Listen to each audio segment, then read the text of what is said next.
Hi, we are here and presenting for our project on object and speed detection from visual speed and video data using deep learning models. And this is based on our submission for the course of deep learning under Professor Katsiglas. And our team comprises of Akash, that is me, Bonga, and Kartik, and we're all from MS in Artificial Intelligence. And and in this video, the pipeline which we are following for discussion is essentially comprising of three parts. So the first part would be the deep learning curiosity and discussing of the model architecture. The second part would be the improvisations done to the baseline model and the results. And the third one is the some more changes and simplification and discussion of future work. And to discuss about the first part of our baseline model, I'll give it to my friend Bonga, who is here doing the screencast, and he'll go through with the first model which we have built. Over to Thanks, you, Bonga. thanks, Akash. As Akash explained, the first implementation that we had was more of a simple implementation, really so that we can get our feet wet with the convolutional neural net, as well as understand how it interacts with the training and testing data. So in order to get the training and testing data, we just need to do a little bit of looking, just searching through GitHub and comma.ai's resources, and found this train and test.mp4. However, we found them in different locations. So the testing prediction speeds are in a different format than the training prediction speeds. And in this case, the testing prediction speeds are represented by a tuple.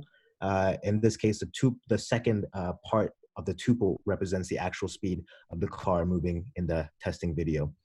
Now, the model is a pretty simple 8-layered neural net or convolutional neural net, where each convolution is followed by a RailU activation. The input shape is 220 by 570, and that's determined by the frame shape of both the testing and the training data. Now, we'll go a little bit into this a little more coming further down the pipeline, but this needed to be augmented considering that having too large of a training frame would really slow down our actual training time. And finally, it's followed by 2 fully connected layers. Now, in order to create our training and testing sets, we just needed to create script where we'd parse through each individual frame of both the training and the testing video. While parsing through, we would basically clean up the images a little bit. So we remove color as well as resize, as I mentioned earlier. The resize is simply for performance issues. We weren't able to properly train with an image that was too large, and we were able to have a lot better performance with images that were smaller than the initial size.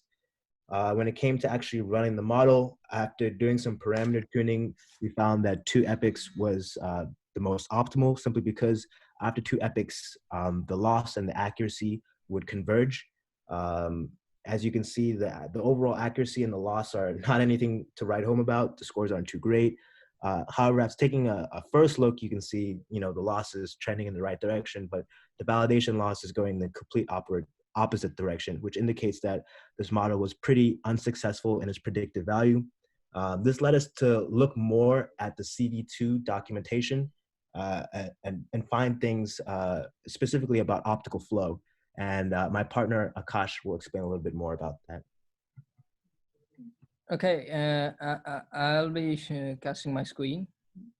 Yeah, thanks for the explanation, Banga. And kind of like tapping into what he has said earlier, like we kind of expanded more into the documentation of OpenCV and began exploring optical flow, and uh, came up with this approach based on like the NVIDIA's paper on like end-to-end architectures based on like self-driving cars for object detection. So that was kind of the emphasis from that.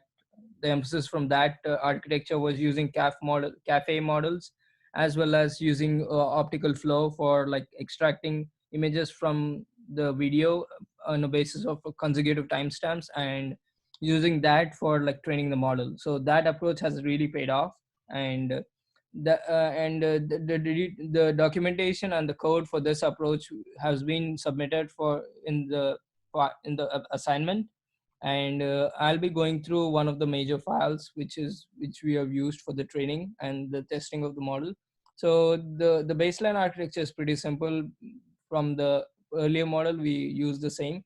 We're making some like minimal changes to the images and getting the frames and the getting the frames and images getting the frames and the images and the screen grabs from the video, and using these for like the optical flow functions over here, which is the optical flow dense, and setting these parameters so that you extract the images and save the images based on a timestamp. And we kind of do some transformations on the image as well, and say and utilize the test train split on this data, and we split up on a ratio of like close to 70 to 30% ratio for the test and train split. And using this, we use it for training the convolutional model which we used for the earlier version, and we get some interesting results from the same.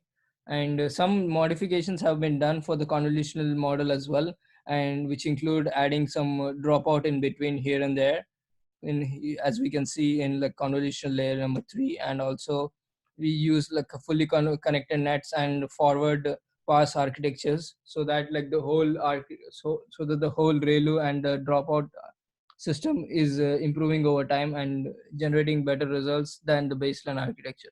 So these are the parameters we used for our model in the second iteration of the training, whatever we have done so far. And we have trained over around 100 epochs, and we got some promising results. And as we can see the comparison plot between the actual and predicted speed over here on the right, it's pretty much in the desired range of what we wanted, and we got an expected MSE value of close to 5.78, which is pretty close to what has been mentioned in the comma AI challenge as well. And the second part of this approach was to expand it further for real-time object detection using the cafe model. So this has been done by employing MobileNet SSD upon an AWS service for the GPU training. And the MobileNet SSD is in the comma play.py file, which is also submitted. As you can see, we use this approach for detecting and mapping the rectangles, and mapping the speeds for the video and the real-time detection as well. And this is like the future work for this project, which can be expanded upon further. And on the right, you have the GIF file, which I can show right now, which has been submitted. And we can see that the actual and predicted speeds are being shown and mapped for like the vehicles on the road. And you can see that the rectangles are being generated around the vehicle, and this is essentially a detection of speed as well as the object, which has been the goal of our project, and we have achieved this with significant accuracy. And uh, and the actual and predicted speeds are pretty much matching to our delight. And based on this architecture, these two architectures, we essentially came up with this approach of using linear regression to capitalize more onto the accuracy and study with lesser compute power. And that approach also has been well documented and shared along with the code and the details in our repository, which has been submitted. And I think we can switch over to Bonga, who will discuss about this and explain about our results as well in a detail. Thank you for your time. Thanks, Akash.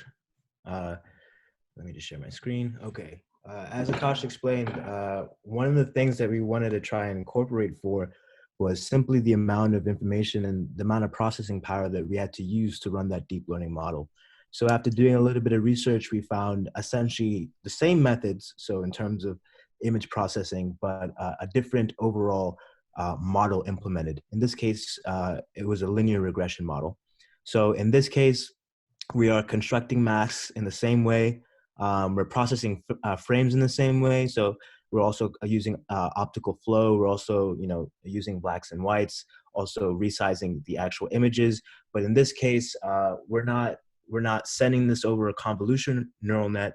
We're training this in a linear prediction type of way. Overall, this turned out to have pretty good performance. As you can see, the ground truth and predicted values are pretty like. The MSC value was around 6, and we think that this can improve with actually a little bit longer videos. The validation, also pretty similar to the actual training data. However, there does seem to be a little bit of a drop off here, and this is simply because the video lengths are different, and the speed lengths are very different, and that's something that we had to incorporate for specifically for this linear regression model. So, for example, the training speeds would go somewhere up to 40 miles per hour, whereas in the validation video, the speeds were not as quick as you can see here. Overall, in terms of all three of the models that we implemented, the second deep learning model definitely was what we aspired for in the beginning of the project. It definitely had the best performance, and also it had the ability to predict over multiple cars. In terms of actual skills and usable tools across different platforms, CV2's image processing was pretty useful from the basic deep learning implementation to the more complex deep learning implementation, but also is useful in the linear regression implementation, where we used things like optical flow, resizing images, and improving the brightness of images. And in terms of overall performance, the models that performed the best were the second deep learning model implementation, as well as the linear regression model. Now, finally, I'd like to pass it off to my friend Akash if he has any last final words. Uh, uh, I think in closing, I think we pretty much covered whatever we wanted to discuss. In closing, I think we would like to add saying that most of the training had been done on the complete file, the MP4 file which we had. So that was the most of the compute power was essentially spent on that, and improvising based on that. So essentially, what we had was like the training architecture, whatever we had was passing across all these neurons and fully connected layers, and being passed across these convolutional layers one by one, and we use all these normalizations and transformations, and eventually we generate the output.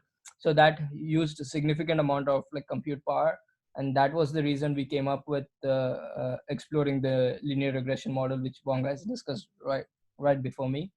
And also thing to note is that for the test file, whatever MSC we have used for the second version of the model, it has used up to around like 35% of the whole video file has been utilized for like the testing phase. And upon using for like 100% of the video, it has been cited that based upon like the archives and the extensions from the NVIDIA model, it has been cited that the MSC has been as low as 3, which is very desirable. And that is something which we plan to expand upon, which is beyond the scope of our curriculum of this project. But that has been a good talking point. And also we'd like to mention that we have had a pretty good exposure in regard to various deep learning models and frameworks across PyTorch, TensorFlow, Cafe, and also exploring OpenCV and single shot multi-box detectors like mobile net SSD and stuff like that. So this has been a pretty good exercise in over the course of this quarter. And I think we have interesting domains to tap into, some across like autonomous driving, sensor fusion, and integrating object detection into various image processing projects as well. And we'd like to thank the professor and the team and the TAs for encouraging us for this project, and also for chipping in with useful insights in this regard. And we'd like to thank some of the people on the forums as well for in giving from feedback in regard to some issues we ran into. And yeah, that's about it. And thank you very much for your time. And yep, cool.